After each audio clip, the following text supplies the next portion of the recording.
Subscribe कीजिए IAS study centre channel को और बेल आइकन को दबा दीजिए झारखंड स्पेशल से रिलेटेड वीडियो पाने के लिए। आज की क्लास में हम लोग सीएनटी की क्लास को कंटिन्यू करेंगे और आज का क्लास आप लोगों के लिए बहुत ही इम्पॉर्टेंट है क्योंकि आज की क्लास में हम लोग जो है अध्याय 16 के बारे में पढ़ेंगे। और जीपीएससी पेपर 2 के एग्ज़ाम में अगर सीएनटी से प्रश्न बनते हैं तो अध्याय 16 से एक प्रश्न पक्का रहेगा, तो इसलिए बहुत ही इम्पॉर्टेंट हो जाता है आज का क्लास। आप लोग इसे मिस मत कीजिएगा, लास्ट तक देखिएगा क्योंकि आज की क्लास में हम लोग अध्याय 11, अध्याय फिर 12, 13, 14, 15 और अध्याय 16, लास्ट में 16 पढ़ेंगे। तो चलिए शुरू करते हैं। अध्याय 11, इसके अंतर्गत रूढ़ि यानी परंपरा तथा संविदा यानी कॉन्ट्रैक्ट के बारे में हम लोग पढ़ेंगे। अध्याय 11 के अंतर्गत रूढ़ि और संविदा के बारे में पढ़ेंगे। इसके अंतर्गत धारा 76 से लेकर धारा 79B तक को हम लोगों को पढ़ना है। तो चलिए देखते हैं धारा 76। इस धारा के अनुसार कोई भी उपबंध यानी प्रोविज़न ऐसे किसी परंपरा या रूढ़ि का प्रतिकूल नहीं होगा जो उपबंधों के अनुसार न्याय संगत हो। तो इसको इस तरह एक लाइन में समझिए कि रूढ़ि या प्रथा किसी अधिकार को प्रभावित नहीं करेगा, यानी कैसी भी कोई भी रूढ़ि या परंपरा हो वह किसी अधिकार को प्रभावित नहीं करेगा। यह धारा 76 के अनुसार है। अब धारा 78 देखते हैं। इस धारा में वास की भूमि को परिभाषित किया गया है। जो रहने का होता है ना, वास मतलब कि आवास का भूमि होगा, उसको जो है परिभाषित किया गया है धारा 78 के अंतर्गत। धारा 79 देखते हैं। अधिनियम के अपवर्जन पर करार द्वारा प्रतिबंध, यानी अधिनियम के बहिष्कार या अपवर्जन पर जो है एग्रीमेंट द्वारा प्रतिबंध लगाया गया है। यह जो है धारा 79 के अंतर्गत आता है। आगे बढ़ेंगे। अगला है धारा 79A। 79 का ही यह का डिवीज़न है। यह देखते हैं धारा 79A। करार द्वारा कुछ एक प्रकार के लगान के भुगतान पर प्रतिबंध। यह किसके अंतर्गत आता है? धारा 79A के अंतर्गत आता है। अब हम लोग धारा 79B को देखते हैं। करार द्वारा किसी भूस्वामी को भुगते उपज लगान के अंश पर प्रतिबंध। यह किसके अंतर्गत आ रहा है? धारा 79B के अंतर्गत आ रहा है। आगे बढ़ेंगे। अब हम लोग अध्याय 12 को देखेंगे। अध्याय 11 में उतना ही इंपॉर्टेंट था। अध्याय 12 देखते हैं। अधिकार अभिलेख और लगानों का निर्धारण किसके अंतर्गत है? अध्याय 12 के अंतर्गत है। इसके अंतर्गत धारा 80 यानी 80 से धारा 100A तक को हम लोगों को देखना है। देखते हैं धारा 80। राज्य सरकार अधिकार अभिलेख एवं सर्वेक्षण का कार्य का उत्तरदायी होगा। कौन उत्तरदायी होगा? राज्य सरकार। राज्य सरकार जो है अधिकार अभिलेख और सर्वेक्षण के कार्य का उत्तरदायी होगा। इंपॉर्टेंट लाइन है, याद रखिएगा। यह कार्य राज्य के राजपत्र में अधिसूचना प्रकाशित कर किया जाएगा। ये जो भी कार्य होगा वह कहाँ अधिसूचना प्रकाशित करके होगा? तो राज्य के राजपत्र में यानी गजट में जो है अधिसूचना प्रकाशित कर किया जाएगा। यह धारा 80 के अंतर्गत था। अब हम लोग धारा 81 को देखते हैं। अधिकार अभिलेख का प्रारूप, यानी अधिकार अभिलेख जो होगा उसका प्रारूप कैसा होगा, इसे देख लेते हैं हम लोग। इस धारा के अंतर्गत अधिकार अभिलेख के प्रविष्ट के मद यानी आइटम को उल्लेखित किया गया है। देख लेते हैं कि इसके अंतर्गत क्या है। तो काश्तकार का नाम होगा। ये जो अधिकार अभिलेख है इसमें क्या क्या है? तो काश्तकार का नाम होगा, काश्तकार की धारित भूमि यानी कि स्थिति, परिमाप तथा भूमि की सीमाएं, यानी कि जो भूमि होगी उसकी स्थिति कहाँ पे है वो, यानी उसका परिमाप यानी कि कैसा है, कितना लंबा चौड़ा है, और भूमि की सीमा कहाँ है, ये उसमें जो है उल्लेखित होगा। फिर काश्तकार का वर्ग भी इसी में उल्लेखित होगा। काश्तकार के भूस्वामी का नाम भी इसी में उल्लेखित होगा, वो जो अधिकार अभिलेख है। फिर अभिलेख तैयार करते समय भूमि का लगान, यह भी उसमें उल्लेखित किया जाएगा। फिर लगान के निर्धारण की विधि, जैसे संविदा द्वारा, न्यायालय द्वारा, भूस्वामी द्वारा इत्यादि, यानी लगान जो है किसके द्वारा निर्धारित किया गया है वो अब उसका भी उल्लेख कहाँ होगा? तो अधिकार अभिलेख में होगा। यानी कि लगान किसके द्वारा निर्धारित किया गया है? संविदा द्वारा किया गया है, न्यायालय द्वारा किया गया है, या भूस्वामी द्वारा किया गया है। लगान बढ़ोतरी का समय एवं प्रक्रिया, इसका भी उल्लेख अधिकार अभिलेख में होगा। भूमि पर काश्तकार एवं भूस्वामी के अधिकार एवं कर्तव्य, इसका भी उल्लेख कहाँ होगा? तो अधिकार अभिलेख में होगा। अब हम लोग नेक्स्ट धारा की ओर बढ़ेंगे। धारा 82। इस धारा के अनुसार राज्य सरकार जल की उपलब्धता के लिए सर्वेक्षण एवं अधिकार अभिलेख तैयार कर सकती है। तो ये सब में आप लोगों को समझना कुछ नहीं है, बस ये आप लोग पढ़िए, जानिए कि इसमें क्या चीज़ बोला जा रहा है। जैसे कि इससे प्रश्न बनेंगे कि राज्य सरकार जल की उपलब्धता के लिए सर्वेक्षण एवं अधिकार अभिलेख तैयार किस धारा के अंतर्गत करेगी, तो धारा 82 के अंतर्गत करेगी। चलिए अगली धारा की ओर बढ़ेंगे। अब हम लोग जो है धारा 83 को देखते हैं। इस धारा के अनुसार अधिकार अभिलेख का अंतिम प्रकाशन निम्नलिखित प्रक्रिया के माध्यम से किया जाएगा। यानी कि ये सारे प्रक्रिया हो जाएंगे, उसके बाद अधिकार अभिलेख जो है प्रकाशित हो जाएगा। पहले सर्वेक्षण कार्य होगा, फिर आरंभिक प्रारूप का प्रकाशन होगा, फिर आपत्तियां एवं शिकायतें जो है ली जाएगी, फिर आरंभिक प्रारूप में संशोधन किया जाएगा। अगर शिकायत से कुछ भी ऐसा होता है तो उसमें संशोधन किया जाएगा जो भी प्रारूप है, और फिर अंतिम प्रारूप का प्रकाशन होगा, यानी कि अधिकार अभिलेख का प्रकाशन हो गया। ठीक है। अब धारा 89 देखते हैं हम लोग, राजस्व अधिकारी द्वारा पुनरीक्षण। धारा 89 के अनुसार जो है क्या है, राजस्व अधिकारी जो है पुनरीक्षण कर सकता है, और यानी रिव्यू कर सकता है। और ये कितने महीने के अंदर करेगा, तो ये जो प्रकाशन हो जाएगा ना अधिकार अभिलेख, उसके 3 महीने के भीतर जो है यह जो है पुनरीक्षण करेगा। यानी प्रकाशन हो गया, प्रकाशन के 3 महीने के भीतर जो है वह क्या करेगा, यानी कि रिव्यू करेगा। कौन करेगा, तो राजस्व अधिकारी। इंपॉर्टेंट लाइन था, आप लोग याद रखिएगा इसे। अब अगली धारा की ओर बढ़ेंगे। अगली धारा है 90, धारा 90, अधिकार अभिलेख की त्रुटि को राजस्व अधिकारियों द्वारा समाधान किया जा सकता है तथा यह समाधान सभी संबंधित पक्षों के उपस्थिति में किया जाएगा। अभी तुरंत मैंने बताया था कि आपत्ति और शिकायत सब लिया जाएगा, फिर उसमें संशोधन किया जाएगा और उसका अंतिम जो है प्रकाशन किया जाएगा। लेकिन फिर भी कुछ त्रुटि रह गया हो तो उसमें जो है उसका जो समाधान है वह किसके द्वारा किया जाएगा, राजस्व अधिकारी द्वारा किया जाएगा, और सभी संबंधित पक्षों की उपस्थिति में किया जाएगा। इससे रिलेटेड और एक इम्पॉर्टेंट फैक्ट है, प्रमाण पत्र के अंतिम प्रकाशन के तारीख से 5 वर्षों के भीतर तत्कालिक गलती, यानी कि जैसे ही प्रकाशन हो गया था अधिकार अभिलेख का, और यह अधिकार अभिलेख तो प्रकाशित हो गया, लेकिन 5 वर्ष तक ये चलेगा और उसी में कुछ गलती हुई तो उसी का जो है क्या किया जाएगा, समाधान किया जाएगा। ठीक है। अब अगले धारा की ओर बढ़ेंगे हम लोग। यदि अधिकार अभिलेख की तैयारी के लिए अगर आदेश जारी कर दिया गया हो तो इसके पश्चात न्यायालय अथवा उपायुक्त के द्वारा भूमि संबंधी कोई कार्यवाही नहीं की जाएगी तथा अधिकार अभिलेख के अंतिम प्रकाशन के 6 माह पश्चात ही न्यायालय अथवा उपायुक्त का हस्तक्षेप मान्य होगा।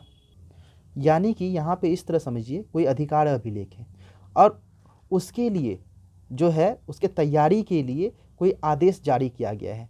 यदि अधिकार अभिलेख की तैयारी के लिए अगर आदेश जारी किया गया है तो इसके पश्चात न्यायालय और उपायुक्त उसमें कोई भी इंटरफेयर नहीं कर सकता है, कोई भी कार्रवाई नहीं कर सकता है। लेकिन इसका जब अंतिम प्रकाशन हो जाएगा उसके 6 माह के बाद न्यायालय और उपायुक्त उसमें हस्तक्षेप कर सकता है, इंटरफेयर कर सकता है। तो यह भी इम्पॉर्टेंट हो जाता है, कितने माह पश्चात न्यायालय और उपायुक्त उसमें हस्तक्षेप यानी इंटरफेयर कर सकते हैं, तो 6 माह के पश्चात। अगली धारा की ओर बढ़ते हैं। धारा 92, अधिकार अभिलेख संबंधी विषयों में न्यायालय के हस्तक्षेप को प्रतिबंधित कर दिया गया है। धारा 92 के अनुसार जो है क्या है, अधिकार अभिलेख संबंधी विषयों में न्यायालय के हस्तक्षेप इंटरफेयर को क्या किया गया है, प्रतिबंधित कर दिया गया है। ठीक है। धारा 93 देखते हैं।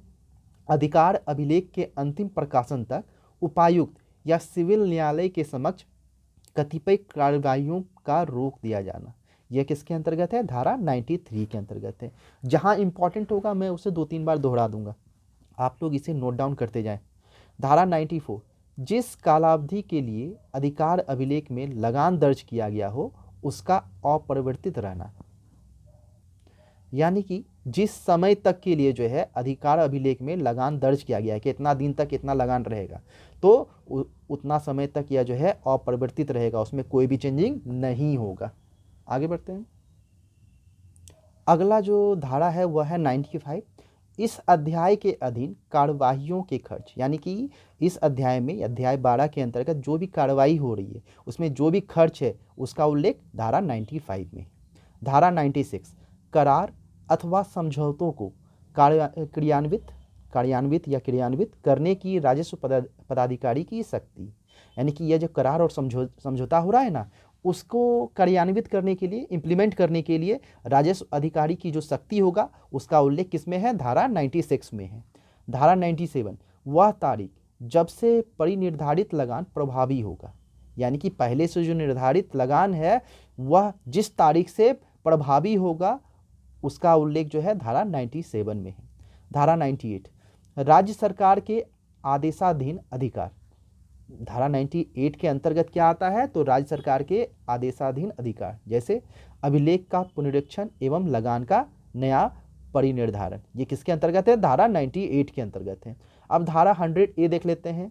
चराई, वन उपज, यानी चराई और वन उपज लेने आदि के अधिकारों एवं तत्संबंधी भुगतान के संबंध में कतिपय उपबंधों का लागू होना, यानी कि कोई आदमी है जंगल में चराने के लिए गया पशु पक्षियों को, या वन उपज लाने के लिए गया, तो इन अधिकारों एवं उससे संबंधित जो भी भुगतान है उसका जो है उपबंध किसमें किया गया है? धारा 100A में किया गया है। चलिए अगले अध्याय की ओर बढ़ेंगे, बस यहीं तक था इसमें। अगला अध्याय है 13। इसमें जो है भूमि संबंधी शर्तें हैं एवं उनका रूपांतरण है। जो भी शर्त है, भूमि से संबंधित जो भी शर्त है उसमें जो चेंजिंग होगा उसका उल्लेख है, और अभिलेख, इसके लिए जो डॉक्यूमेंट बनाया जाएगा वो सारे का उल्लेख किसमें है? अध्याय 13 में है, जिसके अंतर्गत हमें जो है धारा 101 से 117 तक को पढ़ना होगा। चलिए देखते हैं धारा 104, लगान तथा भूमि संबंधी शर्तों के मूल्य के लिए वाद की प्रक्रिया, यानी इसके लिए जो केस किया जाएगी उसकी जो प्रक्रिया है वह किसके अंतर्गत है? धारा 104 के अंतर्गत है। धारा 106, राज्य सरकार रूपांतरित भूमि का अभिलेख तैयार करने का निर्देश दे सकती है। जो भी रूपांतरित भूमि है ना, उसके लिए जो अभिलेख तैयार होगा उसका जो है निर्देश देगी राज्य सरकार। यह किसके अंतर्गत था? धारा 106 के अंतर्गत। अब देखते हैं 107 धारा, अभिलेख की तैयारी। जो ये रूपांतरित भूमि के लिए जो अभिलेख तैयार हो रहा है ना, उसकी तैयारी देख लेते हैं। जैसे प्रत्येक अभिधारी का नाम, जो आदमी है उसका नाम रहेगा, उसके भूस्वामी का नाम और उसके भूस्वामी का भी नाम होगा। ठीक है, अब अगले धारा की ओर बढ़ते हैं हम लोग। धारा 108, इस प्रकार के अभिलेखों का आरंभिक प्रकाशन, ये जो अभिलेख बन रहा है ना इसका आरंभिक प्रकाशन, फिर संशोधित प्रकाशन, यानी कि जैसे आरंभिक प्रकाशन हुआ और उस पर जो है कुछ क्लेम आया कि ये गलतियां हैं, तो उसमें जो संशोधन होगा तो संशोधित प्रकाशन एवं अंतिम प्रकाशन किया जाएगा, यानी फाइनल फिर प्रकाशन कर दिया जाएगा। आप लोगों को अगर ये सब चीज़ें समझने में दिक्कत आ रही होगी, इसका मतलब है कि आप लोग प्रीवियस वीडियो नहीं देखे हैं CNT से, तो आप लोग प्रीवियस वीडियो जरूर देखिए, तभी आपको बहुत सारे टर्म जो है समझ में आएंगे। चलिए अगली धारा देखते हैं 109, राजस्व अधिकारियों के आदेशों के विरुद्ध अपील, यानी जो राजस्व अधिकारी आदेश देंगे ना इसके विरुद्ध जो अपील किया जाएगा वह किसके अंतर्गत है? धारा 109 के अंतर्गत है।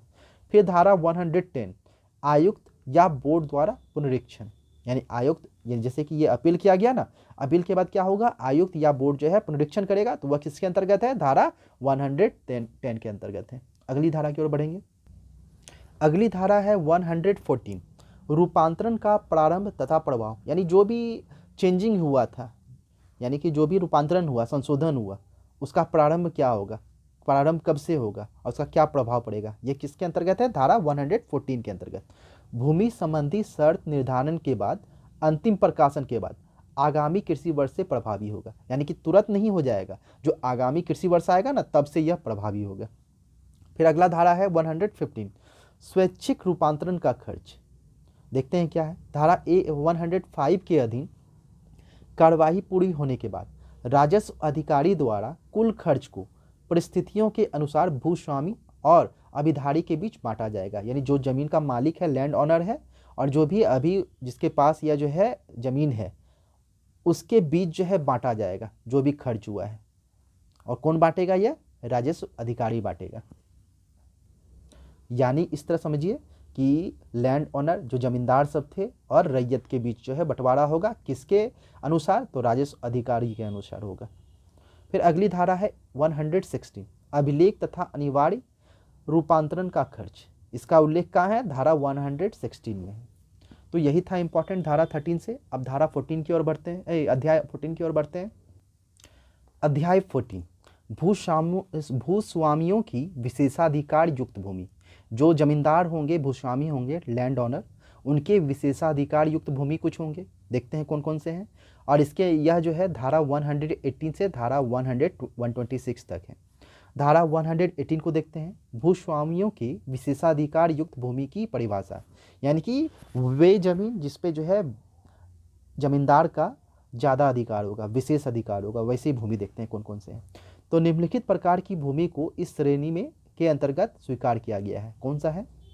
जमींदारों के प्रत्यक्ष नियंत्रण वाली भूमि, यानी कि डायरेक्ट जिस पे वो कंट्रोल कर रहा हो जमींदार। वह भूमि जिस पर भूस्वामी अपने सेवकों या किराए के श्रमिकों से खेती करवाता हो, वैसी भूमि भी इसके विशेषाधिकार के अंतर्गत आएगा। फिर आगे बढ़ते हैं। तीसरा नंबर, ऐसी भूमि जो भूस्वामी द्वारा 1 वर्ष से कम अवधि के लिए पट्टे पर प्रदान किया गया हो, यानी किसी को वो लीज पे दिया है और वह भी 1 साल से कम के लिए, तो वह जमीन जो है उसके विशेषाधिकार के अंतर्गत आएगा। वह भूमि जो छोटा नागपुर प्रमंडल में जिरात भूमि, यानी जमींदारों की भूमि के रूप में उपलब्ध हो। तो याद रखिएगा कौन सा भूमि? जिरात भूमि के रूप में उपलब्ध हो।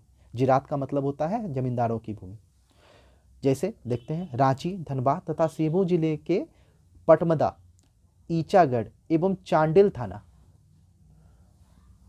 क्षेत्र को छोड़कर, ये सारे जगह को छोड़कर यहाँ पे ये सारे कंडीशन अप्लाई नहीं होंगे। ये जो चिरात भूमि बोल रहे थे ना, रांची, धनबाद तथा सीहोर जिले के पटमदा, ईचागढ़ और चांडिल थाना क्षेत्र को छोड़कर बाद बाकी सारे जगहों के क्षेत्र पर, जिरात भूमि पर इनका अधिकार होगा, इनका विशेषाधिकार होगा। आगे बढ़ते हैं। धनबाद एवं सीहोर जिले के पटमदा, ईचागढ़ एवं चांडिल में स्थित मान भूमि, अब ये जो मान भूमि है उस पर इनका जो है विशेषाधिकार हो सकता है। जिरात भूमि अलग था, मान भूमि अलग है। तो धनबाद एवं सीहोर जिले के पटमदा, ईचागढ़ एवं चांडिल में स्थित मान भूमि जो है, जो भी मान भूमि है उस पर जमींदारों का यानी भूस्वामियों का जो है विशेषाधिकार होगा। अब आगे बढ़ते हैं हम लोग। धारा 122 को देख लेते हैं, जांच की प्रक्रिया। धारा अध्याय 14 के अंतर्गत धारा 122 जो है, इसके अंतर्गत क्या है? जांच की प्रक्रिया है। ठीक है। अब अध्याय 15 देखते हैं, इसमें क्या है? अधिकार अभिलेख तथा खुदकट्टी अधिकार वाले रैयत तथा ग्राम के मुखिया की जो है बाध्यताएं जो होगी वो उसका उल्लेख किस में है? अध्याय 15 में है। इसके अंतर्गत जो है धारा 127 से धारा 134 तक को पढ़ना होता है। धारा 127 एवं धारा 128 में कुछ बाध्यताओं का वर्णन किया गया है। बस इसमें इतना ही जानने योग्य है आप लोगों के लिए, इम्पोर्टेंट जो है, जहाँ से प्रश्न बन सकते हैं। जैसे कि यहाँ से प्रश्न बन सकता है कि CNT के किस अध्याय में जो है मुखिया के बाध्यताओं का वर्णन किया गया है? तो अध्याय 15 हो जाएगा। ठीक है। आगे बढ़ेंगे अध्याय 16 की ओर, बहुत ही इंपॉर्टेंट है अध्याय 16, जो बहुत ही इंपॉर्टेंट है आपके एग्जाम के पॉइंट ऑफ व्यू से। इसीलिए यह जो है अध्याय 16, इसको आप लोग अक्षरशः मैं बोल रहा हूँ, यानी एक एक अक्षर को अच्छी तरह से याद कर जाइए, क्योंकि एग्जाम में यहाँ से प्रश्न बनते ही बनते हैं। गारंटी रहता है कि अध्याय 16 से जो है प्रश्न बनेंगे, इसीलिए इसे अच्छी तरह से रट जाएं, लिख लें और हर एक दिन पढ़ें इसे। चलिए देखते हैं अध्याय 16। उपायुक्त द्वारा संज्ञेय विषयों की न्यायिक प्रक्रिया, यानी जो भी विषय है उस पर वह क्या न्यायिक प्रक्रिया करेगा, उसका उल्लेख किसके अंतर्गत है? 16 के अंतर्गत है, अध्याय 16 के अंतर्गत।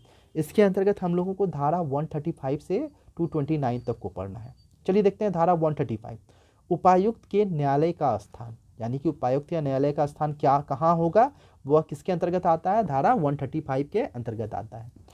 इस अधिनियम के अधीन सभी वादों यानी केस एवं आवेदनों की सुनवाई उपायुक्त द्वारा की जाएगी तथा उपायुक्त अपने सीमा क्षेत्र के अंतर्गत किसी भी स्थान पर न्यायालय गठित कर सकता है, यानी कहीं भी उसका जो सीमा क्षेत्र है उसके अंतर्गत कहीं भी वो अपना न्यायालय गठित कर सकता है। यह न्यायालय खुले न्यायालय के रूप में गठित की जाएगी, यानी कि कहीं भी यह न्यायालय लगा सकता है। यह सारा अधिकार जो है उपायुक्त को है। यह किसके अंतर्गत था? धारा 135 के अंतर्गत। अब अगला धारा देखते हैं 136। इस एक्ट के अंतर्गत वाद या आवेदन उपायुक्त को संबोधित कर निम्नलिखित कार्यालय में प्रस्तुत किया जा सकता है। जैसे याद होगा बचपन में आप लोग एप्लीकेशन लिखते थे, तो सेवा में प्रधानाध्यापक लिखते थे ना, बट दे रहे हैं क्लास टीचर को, लेकिन लिख रहे हैं सेवा में प्रधानाध्यापक। तो उसी तरह यहाँ पे कोई भी वाद या आवेदन जो होगा ना, वह उपायुक्त को संबोधित करके कार्यालय में प्रस्तुत किया जाएगा। यह किसके अंतर्गत है? धारा 136 के अंतर्गत है। अब देख लेते हैं, जिला के राजस्व कार्यालय में इसे जो है प्रस्तुत किया जा सकता है। उप समाहर्ता, डिप्टी कलेक्टर, वर्तमान में बीडीओ के कार्यालय में भी इसे प्रस्तुत किया जा सकता है, और राजस्व अधिकारी के कार्यालय में भी इसे प्रस्तुत किया जा सकता है। लेकिन किसे संबोधित करके? तो उपायुक्त को संबोधित करके। यह बहुत इंपॉर्टेंट लाइन है, याद रखिएगा। आगे बढ़ते हैं। अगला है धारा 137, बहुत ही इंपॉर्टेंट है, वादों का वापस लिया जाना। यानी कि कोई भी वाद को जो है उपायुक्त अपने पास बुला सकता है। किसके अंतर्गत है? धारा 137 के अंतर्गत है। यदि उपायुक्त किसी वाद में स्वयं जांच करना चाहता हो तो उप कलेक्टर या राजस्व अधिकारी से जांच की शक्ति वापस लेकर खुद जांच कर सकता है। बहुत ही इंपॉर्टेंट था।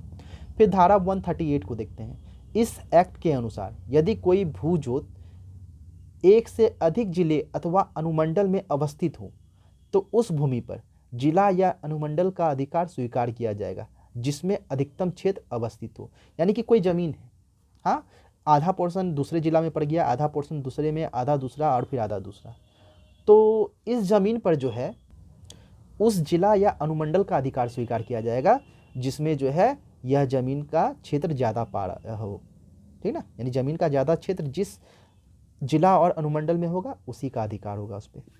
चलिए अगले धारा की ओर बढ़ते हैं हम लोग। धारा 139, निम्नलिखित मामलों में सिर्फ उपायुक्त ही संज्ञान ले सकता है। कुछ ऐसे भी मामले हैं जिसमें सिर्फ संज्ञान कौन लेंगे? उपायुक्त लेंगे। किसके अनुसार? धारा 139 के अनुसार। पट्टों के वचनबद्ध से संबंधित वाद, यानी कि पट्टा का जो डीड होगा ना, उससे संबंधित जो भी वाद होगा उसमें सिर्फ उपायुक्त ही संज्ञान लेंगे।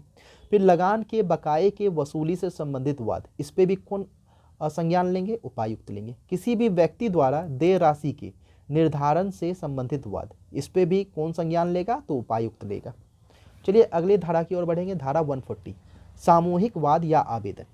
एक ही ग्राम में भूमि धारण करने वाले अभिधारियों की किसी भी संख्या द्वारा या उनके विरुद्ध कोई वाद या आवेदन सामूहिक रूप से उपायुक्त के पास किया जा सकता है। यानी एक ही गांव के अंतर्गत बहुत सारे जो है अभिधारी हैं जमीन के, हाँ, तो वह अगर कोई वाद दायर करना चाह रहे हैं या उनके ऊपर कोई वाद दायर किया जाना हो तो यह किसके पास किया जाएगा? तो उपायुक्त के पास किया जाएगा। चलिए अगले धारा की ओर बढ़ेंगे। धारा 143, दावा कथन यानी टाइटल सूट का प्रस्तुतिकरण। इस एक्ट के अंतर्गत उपायुक्त के समक्ष दावा कथन संस्थापित किया जा सकता है, लेकिन इस दावा कथन में निम्नलिखित विवरण आवश्यक हैं। देख लेते हैं कौन कौन से विवरण हैं। वादी का नाम, पता तथा पूर्ण विवरण इसके अंतर्गत आएगा। प्रतिवादी का नाम, पता एवं पूर्ण विवरण यह भी आएगा। दावा का सार संक्षेप यानी किस लिए दावा किया जा रहा है उसका भी उल्लेख होगा। वाद हेतु संभावित तारीख यानी डेट जो है उसका भी उल्लेख होगा।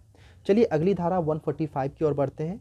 साक्ष्य में गृहीत मौलिक दस्तावेजों के स्थान में उनकी प्रतिलिपियों का उद्धरणों का प्रतिस्थापन, यानी कि जेरॉक्स कॉपी यानी कि दिया जा सकता है दस्तावेज। अगर ओरिजिनल डॉक्यूमेंट नहीं है तो उसकी जगह जो है उसका कॉपी दिया जा सकता है, जेरॉक्स। लेकिन ये प्रतिलिपियां उपायुक्त के न्यायालय के समकक्ष किसी पदाधिकारी द्वारा प्रमाणित होना चाहिए। जैसे अपना लोग कोई डॉक्यूमेंट कहीं देते हैं ना तो उसका जेरॉक्स देते हैं और उसे क्या कहा जाता है? अभी प्रमाणित करके दीजिए। तो उसी तरह जो जेरॉक्स होगा उसे किसी भी न्यायालय के समक्ष किसी पदाधिकारी द्वारा क्या किया जाएगा? प्रमाणित किया जाएगा।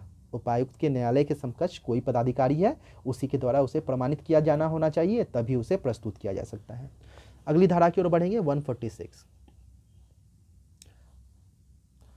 इस एक्ट के अनुसार दावा कथन वादी अथवा उसके विधिक अभिकर्ता लीगल एजेंट यानी वकील जो होगा उसके द्वारा प्रस्तुत किया जा सकता है।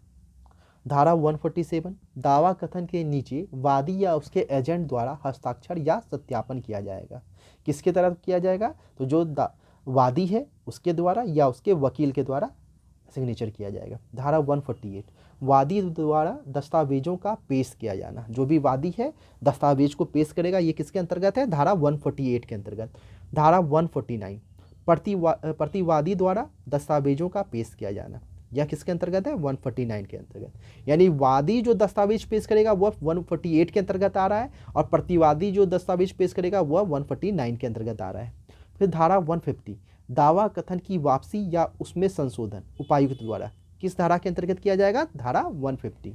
यह सब सिंगल लाइन है, आप लोगों को समझ में आ ही जा रहा होगा, इसलिए जब समझाने की उतनी ज़रूरत नहीं है। फिर धारा 151 देख लेते हैं। प्रतिवादी का समन यानी वारंट जारी किया जाना, जो प्रतिवादी है ना उसके खिलाफ जो है क्या किया जाएगा? वारंट जारी किया जाएगा।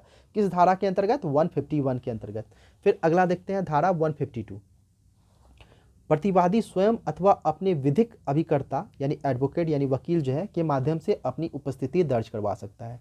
यानी कि प्रतिवादी या तो स्वयं आ सकता है यानी तो अपने वकील को भेजकर जो है अपनी उपस्थिति दर्ज करवा सकता है। किस धारा के अंतर्गत? धारा 152 के अंतर्गत। धारा 153 सम्मन प्राप्त प्रतिवादी को दस्तावेज पेश करने का आदेश दिया जाना, यह किस धारा के अंतर्गत है? 153 के अंतर्गत। धारा 154 सम्मन तामील का खर्च जमा किया जाना, जो सम्मन के लिए जो खर्च होगा उसको जमा किया जाना, किस धारा के अंतर्गत? 154 के अंतर्गत। अगली जो धारा है वह है धारा 155 यदि वादी नियत तिथि पर उपस्थित नहीं होता है तो उपायुक्त द्वारा वाद को समाप्त किया जा सकता है।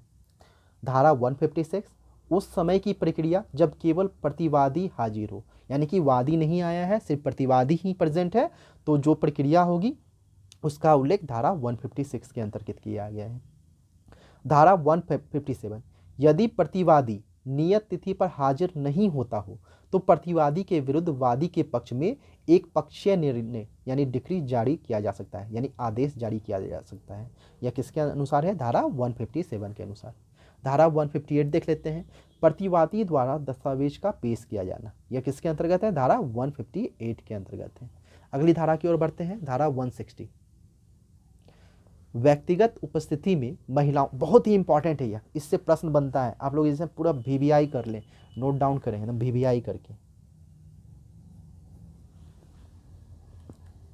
व्यक्तिगत उपस्थिति में महिलाओं को छूट, यानी कि महिलाएं जो है व्यक्तिगत रूप में उपस्थित नहीं हो सकती है। क्यों? देख लेते हैं उसका कारण। यदि वादी अथवा प्रतिवादी महिला वर्ग की, यानी यदि वादी अथवा प्रतिवादी महिला वर्ग की हो तथा उनकी परंपरा में पर पुरुष यानी किसी दूसरे पुरुष के समक्ष उपस्थित होना प्रतिबंधित हो तो उन्हें व्यक्तिगत उपस्थिति से छूट दिया जा सकता है। तो बहुत ही इंपॉर्टेंट लाइन था यह, इससे प्रश्न बनते हैं। फिर धारा 166 डिक्री का समय यानी आदेश का समय देखते हैं क्या है। जब वादी एवं प्रतिवादी दोनों के साक्ष्य एवं दस्तावेज का अध्ययन कर लिया गया हो तथा दोनों पक्षों के सभी आपत्तियों का समाधान कर लिया गया हो तो उपायुक्त द्वारा डिक्री जारी किया जा सकता है। जैसे कोर्ट में अपना लोग देखते हैं कि वकील लोग पूरा डिस्कशन हो गया और जज जो है उसके बाद क्या करते हैं, डिस्कस अपना जो है आदेश सुना देते हैं कि ऐसा होना चाहिए, ऐसा होगा। तो वही चीज़ हो रहा है क्या? डिक्री का समय धारा 166 के अंतर्गत है। चलिए अगला चलते हैं। धारा 169 उस समय की प्रक्रिया जब वाद की अंतिम सुनवाई के लिए नियत दिन को दोनों में से कोई पक्षकार हाजिर ना हो, धारा 155 के अंतर्गत वाद खारिज कर दिया जाएगा। अभी तुरंत मैंने समझाया था कि कोई भी जो है अगर जो है उपस्थित ना हो, यानी वादी नियत तिथि पर उपस्थित ना हो तो उपायुक्त द्वारा क्या किया जा सकता है? वाद को समाप्त किया जा सकता है। तो वही चीज़ यहाँ पे क्या है? फिर 169 में भी है। यहाँ पे एक इंपॉर्टेंट लाइन है, यदि किसी रैयत को किसी पट्टी का डिग्री मिले तो 3 माह की अवधि के दौरान भूस्वामियों द्वारा पट्टा निर्गमन नहीं करने पर उपायुक्त अपने हस्ताक्षर एवं मुहर से पट्टा दे सकता है। इंपॉर्टेंट लाइन था, इसे नोट डाउन आप लोग कर लें क्योंकि एग्जाम में ये आता है। मैं फिर से दोहरा दे रहा हूँ, यदि किसी रैयत को किसी पट्टी का डिक्री मिले यानी किसी जमीन का यानी कि जमीन का डिक्री मिले, आदेश मिले, तो 3 माह की अवधि के दौरान भूस्वामी यानी जमींदार द्वारा पट्टा निर्गत नहीं करने पर उपायुक्त जो है ना अपने हस्ताक्षर एवं मुहर से ही पट्टा दे सकता है। इंपॉर्टेंट लाइन था। आगे बढ़ते हैं। अगली धारा है 170 वाद का निर्णय, जो भी केस है उसका निर्णय देखते हैं क्या है। इस धारा के अनुसार उपायुक्त अपना निर्णय खुले न्यायालय के माध्यम से प्रस्तुत करेगा तथा यह निर्णय अंग्रेजी भाषा में लिखित रूप से दिया जाएगा जिस पर उपायुक्त का हस्ताक्षर एवं तिथि अंकित होगा। अगली धारा है 174 न्यायालय में भुगतान की गई राशि पर ब्याज का प्रतिषेध, यानी कि जो भी भुगतान की गई है ना राशि उस पर कोई भी ब्याज नहीं दिया जाएगा। यह धारा 174 के अंतर्गत आता है। 180 देख लेते हैं हम लोग। उस समय की प्रक्रिया जहां अभिधारी भूस्वामी को वचनबद्ध का प्रतिलेख यानी काउंटर पार्ट एंगेजमेंट देने में असफल रहे। तो 3 महीने की कालावधि तक ऐसा प्रतिलेख देने में असफल रहे। अभी तुरंत मैंने बताया था 3 महीने की कालावधि तक ऐसा प्रतिलेख देने में असफल रहे तो क्या होगा, उपायुक्त जो है अपने हस्ताक्षर से ही निर्गत कर देगा। अभी थोड़ी देर पहले ही मैंने बताया था ये VVI करके, ये VVI है, इसे आप लोग VVI कर लें। मैं फिर से बता रहा हूँ, उस समय की प्रक्रिया जहां अभिधारी भूस्वामी को वचनबद्ध का प्रतिलेख देने में असफल रहे, यानी कि कोई पेपर देने में असफल रहे तो क्या होगा, 3 महीने की कालावधि होगी। 3 महीना की कालावधि बीत जाने पर उपायुक्त खुद ही अपने सिग्नेचर से जो है उसे पारित कर देगा, पट्टे पे दे देगा। फिर धारा 181 उपायुक्त का आदेश एवं डिक्री का निष्पादन। देखते हैं क्या है। उपायुक्त के आदेश एवं डिक्री आदेश के तारीख की 3 वर्षों तक मान्य रहेगा। अगला है, यदि उपायुक्त के निर्णय के विरुद्ध अपील की गई हो तो अपीली अदालत के निर्णय के 3 वर्षों के अंदर लागू किया जा सकता है। फिर अगला है, यदि उपायुक्त के निर्णय की समीक्षा की गई हो तो समीक्षा के आदेश की 3 वर्षों के अंदर क्रियान्वित किया जा सकता है। ये सारे इंपॉर्टेंट लाइन थे, आप लोग इसे जो है पॉज कर करके लिख लीजिएगा क्योंकि बहुत बड़ा चैप्टर है, इसीलिए मैं थोड़ी सी स्पीड में इसे बता रहा हूँ। धारा 185 यदि किसी व्यक्ति को ऋणी व्यक्ति घोषित कर दिया गया हो तो उसके संपूर्ण अस्थायी संपत्ति की कुर्की अथवा विक्रय किया जा सकता है। बहुत ही इंपॉर्टेंट है, यानी कि कोई ऋणी व्यक्ति है, कोई व्यक्ति को ऋणी घोषित कर दिया गया है तो उसके संपत्ति का जो है कुर्की जो किया जाएगा या विक्रय जो किया जाएगा किसके अंतर्गत है, धारा 185 के अंतर्गत है। आगे बढ़ते हैं। अब अगली धारा 186 को देखते हैं, कुर्की अथवा विक्रय से छूट। बहुत ही इंपॉर्टेंट है, VVI यह है, इसे भी आप लोग अच्छी तरह से नोट डाउन कीजिए और याद कर जाइए। जो भी कुर्की और विक्रय अभी मैंने बताया था, जो भी ऋणी व्यक्ति है उसका जो कुर्की होगा या उस विक्रय होगा तो उसमें कुछ छूट उसे प्राप्त है। देखते हैं क्या क्या है। दोषी व्यक्ति एवं उसके पत्नी एवं बच्चों का आवश्यक वस्त्र, यानी ये जो कपड़े होंगे, जो भी दोषी व्यक्ति है, ऋणी व्यक्ति, उसका कपड़ा, उसके पत्नी का कपड़ा, उसके बच्चों का कपड़ा, उसे जो है जब्त नहीं किया जाएगा, उसे छूट प्राप्त है। कृषि संबंधी औजार एवं उपकरण, इसे भी जब्त नहीं किया जाएगा। मवेशी एवं बीज, इसे भी जब्त नहीं किया जाएगा, क्योंकि अगर ये सब चीज़ जब्त कर लिया जाएगा तो बेचारा अपना भरण पोषण कैसे करेगा। फिर दोषी व्यक्ति का आवासीय स्थल, जो रहने का उसका प्लेस है, ज़मीन है, उसे भी जब्त नहीं किया जाएगा। अगर आप लोग सुने होंगे कुर्की के बारे में तो सुने होंगे कि कुर्की के दौरान जो है घर के दरवाजे, खिड़की, सारी चीज़ों तक को ले जाया जाता है, यानी तोड़ के वे निकाल के ले जाते हैं, लेकिन ज़मीन को वे नहीं लेते हैं। ऋणी व्यक्ति का सरकारी पेंशन, यह भी जो है वह नहीं ले सकते हैं, इसमें भी छूट है। श्रमिकों एवं घरेलू सेवकों की मजदूरी, उसके घर में जो भी सेवक काम कर रहे हैं, नौकर चाकर है, उसका पैसा भी नहीं जब्त किया जाएगा। भावी यानी आने वाले जीवन में भरण पोषण का अधिकार, यानी कि बाद में वो जो कमाएगा खाएगा उसमें भी इंटरफेयर कुछ नहीं किया जाएगा। तो ये किसके अंतर्गत था, धारा 186 के अंतर्गत था। आगे बढ़ेंगे, धारा 187 को देख लेते हैं। अधिगृहित की जाने वाली जंगल संपत्ति का निर्देश। फिर अगला है धारा 188 निष्पादन वारंट की कालावधि, यानी कि वारंट की जो निकला है, जो वारंट जारी किया गया है उसका जो है निष्पादन कितने दिन के अंदर किया जाएगा। तो निष्पादन वारंट की तिथि से 60 दिनों तक, यानी जब से वारंट जारी हुआ है उस दिन से लेकर 60 दिनों के भीतर जो है उसका निष्पादन हो जाना चाहिए। धारा 189 यदि निश्चित तिथि के अंदर वारंट का निष्पादन नहीं किया गया हो तो उपायुक्त द्वारा द्वितीय एवं उत्तरोक्त वारंट जारी किया जाना, यानी कि जिस दिन जो है वारंट जारी किया गया उसके 60 दिन के अंदर अगर उसे नहीं पकड़ा गया तो फिर से जो है उपायुक्त द्वारा द्वितीय और उसके आगे फिर वारंट जारी किया जा सकता है। धारा 190 निष्पादन वारंट जारी करने के पूर्व सूचना कब दी जाएगी, इसका उल्लेख धारा 190 में है। धारा 191 देख लेते हैं हम लोग। यदि दोषी व्यक्ति को गिरफ्तार करने का वारंट जारी कर दिया गया हो तो उसे गिरफ्तार कर उपायुक्त के समक्ष पेश किया जाएगा, यानी कि अगर वारंट जारी हो गया और उसकी गिरफ्तारी भी हो गया तो गिरफ्तारी के बाद कहाँ उसे ले जाया जाएगा, उपायुक्त के समक्ष ले जाया जाएगा। लेकिन यदि दोषी व्यक्ति निर्धारित रकम सरकारी खजाने में जमा कर देता हो तो उसे गिरफ्तार नहीं किया जाएगा, यानी सरकार ने, उपायुक्त ने जो भी पैसा अगर जमा करने के लिए कहा हो, अगर वो पैसा वो जमा कर देता है तो उसकी गिरफ्तारी नहीं होगी। अब देखिए यहाँ एक इंपॉर्टेंट लाइन है, 6 सप्ताह से अधिक की कालावधि के लिए कारा में नहीं रखा जा सकता है, यानी कि अगर वो पैसा नहीं जमा किया, जेल उसे हो गई तो 6 सप्ताह से ज़्यादा जो है उसे जेल में नहीं रखा जा सकता है। धारा 192 यदि किसी दोषी व्यक्ति को एक बार गिरफ्तार कर मुक्त कर दिया गया हो तो दूसरी बार गिरफ्तार नहीं किया जा सकता है। यानी एक वारंट जारी हुआ, उसमें उसे उसकी गिरफ्तारी हो गई और फिर छोड़ भी दिया गया, तो फिर दोबारा उसी वारंट में उसे जो है गिरफ्तार नहीं किया जाएगा। लेकिन इसके लिए कंडीशन क्या है, यदि देय राशि 50 रुपये से अधिक ना हो तो उपायुक्त द्वारा इस राशि को माफ किया जा सकता है। देखिए यहाँ भी क्या है कि अगर 50 रुपये से अधिक ना हो, यानी 50 रुपये से कम हो, तो उपायुक्त जो है उसे माफ कर सकता है, उस राशि को माफ कर सकता है। चलिए आगे बढ़ते हैं। धारा 193 अगला है, यदि दोषी व्यक्ति को वादी के अनुरोध पर बंदी बनाया गया हो तो बंदी व्यक्ति का आहार खर्च वादी द्वारा प्रदान किया जाएगा। यानी कि जो भी ऋणी व्यक्ति है उसे गिरफ्तार किया गया है अगर वादी के अनुरोध पे, यानी वादी ने उपायुक्त से कहा कि उसे गिरफ्तार कर दीजिए और गिरफ्तार कर लिया गया, तो उसका जो है खाने पीने का खर्च वादी द्वारा ही प्रदान किया जाएगा।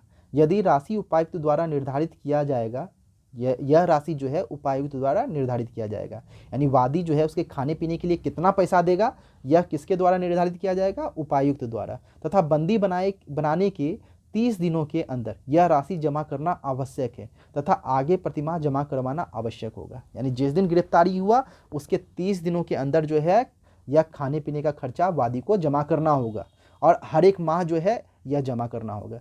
यदि वादी द्वारा आहार खर्च जमा नहीं करवाया जाता हो तो दोषी व्यक्ति को कैद से मुक्त कर दिया जाएगा। यानी कि अगर पैसा नहीं दे रहा है वादी तो सरकार या उपायुक्त जो है उस गिरफ्तार व्यक्ति को आज़ाद कर देगा। फिर अगली धारा की ओर बढ़ेंगे, धारा 194। अगली धारा है 194। इस धारा के अनुसार यदि उपायुक्त द्वारा दोषी के विरुद्ध बेदखली का आदेश दिया गया हो तो सरकार द्वारा उस भूमि को अधिकृत कर हकदार व्यक्ति को हस्तांतरित किया जाएगा। यानी कि उपायुक्त जो है किसी को जान गया कि वह दोषी है तो उसे जो है उस ज़मीन से जो है बेदखल करने का आदेश देगा और सरकार जो है उस ज़मीन को अधिकृत कर लेगी और जो भी उसका ओरिजिनल मालिक होगा, जो हकदार होगा, उसे ट्रांसफ़र कर देगी वो ज़मीन। फिर अगला धारा है 195। वास्तविक कृषक से भिन्न अभिधारी के पट्टे के रद्दकरण, बेदखली या पुनः स्थापन की डिक्री का या आदेश का निष्पादन। यानी कि जो भी ओरिजिनल कृषक है उसके जगह कोई और आदमी जो है पट्टे को ले लिया है तो उस पट्टे को रद्द कर दिया जाएगा, उसे उससे बेदखल कर दिया जाएगा और जो ओरिजिनल आदमी था, ओरिजिनल वास्तविक कृषक था, उसे उस पर फिर पुनर्स्थापित करने का आदेश दिया जाएगा। किसके अंतर्गत, धारा 195 के अंतर्गत। अब धारा 200 को देखते हैं। इस धारा के अनुसार अधिकृत भूमि का विक्रय अधिग्रहण के न्यूनतम 10 दिनों के बाद ही किया जा सकता है। यानी कि जो भी जमीन का अधिग्रहण किया गया है, अधिग्रहण के 10 दिनों के बाद ही उसका विक्रय होगा। फिर अगली धारा की ओर बढ़ेंगे हम लोग। धारा 201 बिक्री का स्थान और रीति, इसका उल्लेख धारा 201 में किया गया है। फिर अगला है धारा 202 अधिकारियों द्वारा अधिकृत की गई भूमि को खरीदने पर प्रतिषेध। यानी जो अधिकारी होंगे जो अधिकृत कर रहे हैं ज़मीन को, उन्हीं के द्वारा वो ज़मीन जो है ना खरीदा जाए, इसके लिए जो है कानून बनाया गया है। किसके अंतर्गत, धारा 202 के अंतर्गत। फिर अगली धारा है 203 यदि उचित कीमत प्रस्तावित नहीं की जाए तो बिक्री का मुलतवी किया जाना। यानी कि जो ज़मीन का मूल्य होगा, मूल्य से कम जो है कीमत अगर सभी ने जारी कहा होगा कि हम इतना कम कीमत देंगे तो बिक्री को जो है वहाँ पे समाप्त कर दिया जाएगा, कहा जाएगा बिक्री संभव नहीं है। आगे बढ़ते हैं। अगर किसी डिक्री के निष्पादन में संपत्ति की बिक्री की गई हो एवं विक्रय की गई संपत्ति पर कोई अन्य दावा करे तथा अन्य पक्ष 90 दिन के भीतर उपायुक्त को डिक्री रद्द करने का आवेदन प्रस्तुत कर सकता है। यानी अभी तुरंत मैंने जो बताया था कि किसी ओरिजिनल मालिक कोई और होगा और ख़रीदा कोई और होगा, यानी कि खरीद कोई और लिया है, तो उसी के रिगार्डिंग यहाँ पे है।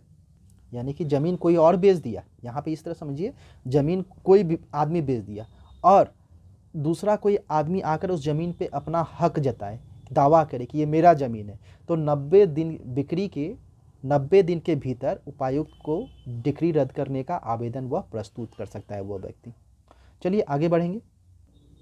अगली धारा है 205। इस प्रावधान के अनुसार बिक्री के रकम में 1 आना प्रति रुपया, 1 आना तब के लिए, अभी तो आना नहीं चलता है, तब के ज़माने में 1 आना प्रति रुपया वारंट निष्पादन अधिकारी द्वारा कटौती किया जाएगा। किसके द्वारा? तो वारंट निष्पादन अधिकारी द्वारा। तथा यह रकम उपायुक्त के कार्यालय में जमा किया जाएगा तथा उपायुक्त इस रकम को राज्य सरकार के खजाने में जमा करेगा। अगली धारा है 207, अनियमितताओं के चलते बिक्री निष्फल नहीं होगी।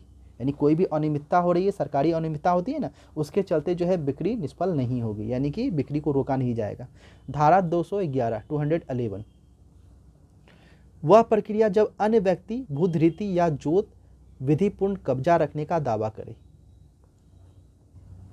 वही बात जो अभी मैंने थोड़ी देर बताया था कि कोई जमीन पे कोई और काम कर रहा है लेकिन कोई तीसरा आदमी बोले कि नहीं ये जमीन पे मेरा हक है, तो उसी का उल्लेख है। तो वह प्रक्रिया जब अन्य व्यक्ति भूधृति या जोत यानी जमीन पर विधिपूर्ण कब्जा रखने का दावा करे, उसके पास कागज हो तो इसका दावा करे। ये किसके अंतर्गत है? धारा 211 के अंतर्गत। अब आगे बढ़ते हैं, बहुत ही इंपॉर्टेंट है, इस लाइन को भी आप लोग याद करिएगा एकदम अच्छी तरह से। धारा 215, उपायुक्त के आदेश के विरुद्ध अपील। वाद की रकम 100 रुपया तक, यानी कि 100 रुपया तक है तो कोई अपील नहीं होगा। उपायुक्त के आदेश के विरुद्ध अपील किया जा रहा है और यह जो है वाद की जो रकम होगी 100 रुपया तक अगर है तो कोई अपील नहीं होगा। 100 से अधिक 5000 तक अगर होगी तो न्यायिक आयुक्त के कार्यालय में अपील की जाएगी। याद रखिएगा किसके कार्यालय में? तो न्यायिक आयुक्त में बोल रहा हूँ, नाम याद रखिएगा, न्यायिक आयुक्त के कार्यालय में अपील की जाएगी। 5000 से अधिक अगर होगा तो उच्च न्यायालय में अपील की जाएगी। फिर डिप्टी कलेक्टर के निर्णय के विरुद्ध अगर अपील करनी होगी तो उपायुक्त के कार्यालय में अपील की जाएगी। अब धारा 224 देख लेते हैं। न्यायिक आयुक्त या उच्च न्यायालय में अपील, यह प्रावधान द्वितीय अपील के संदर्भ में है तथा निम्नलिखित मामलों में अपील का अधिकार दिया गया है। देखते हैं क्या क्या है। यदि विधि का उल्लंघन किया गया हो, यदि निर्णय में विधि की गलत व्याख्या की गई हो, यदि निर्णय प्रक्रिया में गलत तथ्यों का उपयोग किया गया हो। ठीक है, अब धारा 225 देखते हैं। इस प्रावधान के अनुसार यदि न्यायिक आयुक्त के अधिकार क्षेत्र वाले मामले में अपील उपायुक्त के कार्यालय में किया गया हो तो न्यायिक आयुक्त उस अपील को अपने कार्यालय में हस्तांतरित कर सकता है। तो अध्याय 16 से रिलेटेड जो भी इम्पॉर्टेंट धारा थी, एक्ट थे, उसे मैंने बता दिया। अब आगे बढ़ते हैं, 16A को देखते हैं। अध्याय 16A, धारा 229A। इस अध्याय में बिहार एवं उड़ीसा लोक मांग वसूली अधिनियम 1914 1914 के अधीन लगान की वसूली का वर्णन किया गया है 16A के अंतर्गत। यह भाग मूल अधिनियम का भाग नहीं था, बल्कि इसे संशोधन के माध्यम से शामिल किया गया तथा इसके माध्यम से लगान वसूली की प्रक्रिया को संहिताबद्ध किया गया है। यानी कि यह जो अध्याय 16A है यह किसके माध्यम से आया है? तो संशोधन के माध्यम से आया है। तो हम लोगों ने आज 16A तक के अध्यायों को देखा। अब अगली क्लास में जो है आगे के अध्यायों को देखेंगे। चलिए, थैंक यू।